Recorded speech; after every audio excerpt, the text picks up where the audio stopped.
राम सीता जन्म कथा। प्राचीन काल की बात है। सरयू नदी के किनारे कौशला नामक राज्य था। कौशला राज्य की राजधानी अयोध्या थी, जिसके राजा का नाम दशरथ था। राजा दशरथ की 3 पत्नियां थीं, जिनके नाम थे कौशल्या, कैकई और सुमित्रा।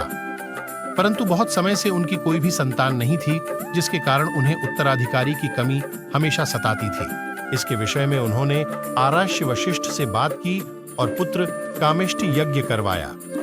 यज्ञ के कारण उनकी पत्नियों को 4 पुत्र हुए। उनकी पहली पत्नी कौशल्या से राम, कैकई से भरत और सुमित्रा से लक्ष्मण और शत्रुघ्न का जन्म हुआ।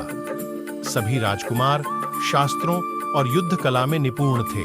जब राम 16 वर्ष के हुए, तब आर्षि विश्वामित्र राजा दशरथ के पास गए और यज्ञ में विघ्न डालने वाले राक्षसों का अंत करने में राम और लक्ष्मण की मदद मांगी। राम और लक्ष्मण ने इस कार्य को आदर से मान और कई राक्षसों का अंत किया, जिसके फलस्वरूप उन्हें ऋषि विश्वामित्र ने कई दिव्य अस्त्र प्रदान किए।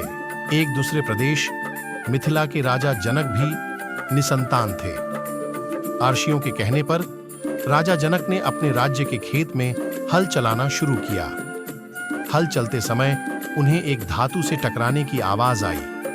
जब राजा जनक ने देखा तो उन्हें सित के कलश में एक कन्या जमीन में गड्डी हुई मिली। उस कन्या को जैसी ही राजा जनक ने मिट्टी से निकाला, राज्य में बारिश होने लगी और उस कन्या को जनक अपने महल ले गए। सित के कलश में पाने के कारण उस कन्या का नाम सीता रखा गया। ऐसे ही राम, लक्ष्मण, भरत, शत्रुघ्न और सीता का जन्म हुआ था।